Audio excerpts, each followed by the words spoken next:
Jo, kjo është thjesht një përpjekje e turpshme që bëhet nga propaganda e Edi Rams, nga mafja e fjalës së lirë, dhe nuk e pa një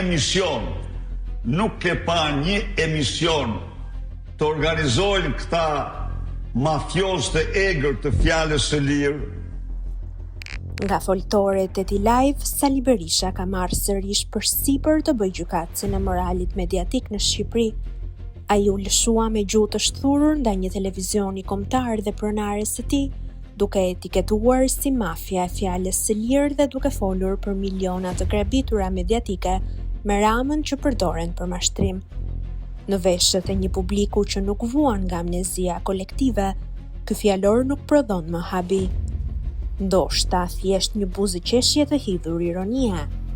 Kur hap gojën Saliu për media të kapura dhe mashtrim, pyetja e parë që lind natyrshëm është: kush po flet? Kampioni pacipërisë në mashtrim dhe xhelati historik i lirisë së fjalës në Shqipëri sot ka veshur mantelin e predikuesit. Përpara se të bëjë skanerin e mediave të tjera, Berisha do të bënte mirë të shpjegonte shqiptarëve se me çfarë parash, me çfarë burimesh dhe në çfarë interesash funksionon perandoria e tij mediatike. Berisha flet për korrupsion të Ramës në media, por nuk ka nevojë për imagjinat të madhe për të kuptuar se ku investohen paratë e korrupsionit të tij, të mbledhura gjatë viteve të pushtetit, paratë e aferave që sot janë në hetim apo të shpallura non grata ndërkombëtarisht.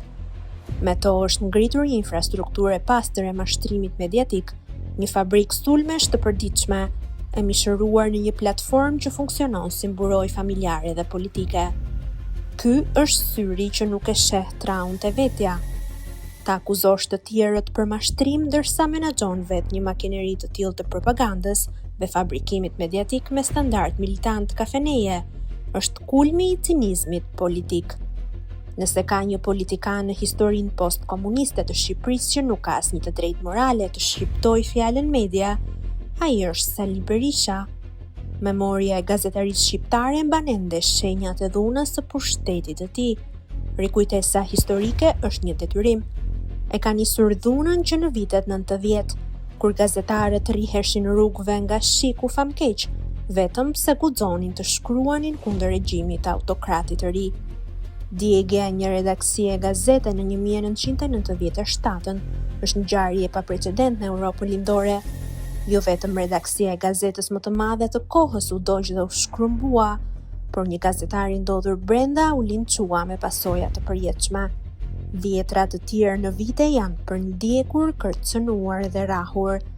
Jo më kot mediat perëndimore kanë quajtur qeverisjen e tij regjim gangsterësh dhe armik të medias. Ky është historiku real i Saliut mediatik: censurë e egër, dhunë fizike dhe eliminimi i zërave kritik. Ky njeri sot kërkon të ndjekë besueshmërinë e mediave me fjalë duke përdorur të njëjtën metodë, fyerjen dhe denigrimin personal të kujdo që nuk i nështrohet. Por në arsenalin e tij të sulmeve ka një pikë ku zbret në nivelin më të ulët njerëzor, linçimi i egër dhe sistemik i grave. Kur i drejtohet Vjollca Hoxhës, pronares së Top Channel me etiketime si Kumargjesh, Berisha prek pikërisht kufirin që nuk duhet kaluar kur ndaj një gruaje dhe një nëne, që prej vitesh drejton me sukses një nga investimet më të mëdha mediatike në Shqipëri.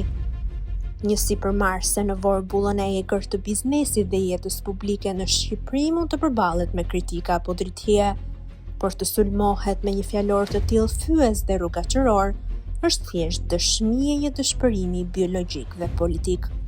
Kjo sjellje në fakt nuk është një aksident retorik, është fytyra e vërtetë e një lideri që përgjatë gjithë karrierës së tij politike është sjell si palaço me dinjitetin personal të grave, vajzave dhe nënave të kundërshtarëve të tij, duke shpërfaqur një mentalitet të prapambetur, patriarkal dhe primitiv. Në arsenalin e sulmeve të tij pafund, ky është një tjetër moment ku politika rrëzohet dhe mbetet vetëm degradimi moral. Kur ky lloj degradimi vjen nga një njeri që me profesion është mjek, nga dikush që ka bërë betimin për të mbrojtur jetën dhe dinjitetin njerëzor, kjo gjuhë bëhet thjesht e vështirë. Sa i përket akuzës për mashtrim, Berisha mbetet padyshim kampioni pa diskutueshëm në këtë disiplinë.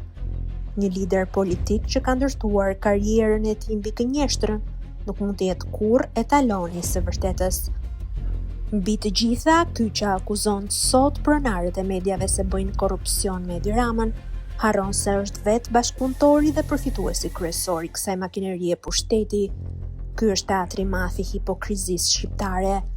Ditën lëshohen mallkime dhe dënesa nga dritaret dhe foltoret, ndërsa natën firmosen lejet, licencat dhe statuset e investitorëve strategjik për bizneset e lidhura direkt në familjen e tij. Ata jetojnë në një simbios të plot dhe të lumët me Ramën. Janë armiq publik për konsum të militantëve, por ortak të palëkundur kur vjen puna te ndarja e tortës të pasurisë kombëtare dhe mbrojtja e interesave të ngushta oligarkike. Në këtë kontekst, sulmet e tij të fundit ndaj mediave nuk janë asgjë më shumë si një përpjekje e dëshpëruar për të mbajtur gjallë këtë narrativ lufte, kur nuk ka më asnjë lloj kredibiliteti institucional dhe kur pesha e së kaluarës rëndon mbi stupe, zgjidhja e vetme që i mbetet është shkolla e përhershme e Baltës. Shqipëria e vitit 2026 nuk është më ajo e vitit 1997. Publiku mund të jetë kritik ndaj medias dhe ka plot arsye për të qenë, por kurrë nuk do të pranojë që leksionet e lirisë së shtypit dhe të ndershmërisë t'i marrë nga njeriu që lirinë e medias e ka shtypur me zjarr dhe me leva.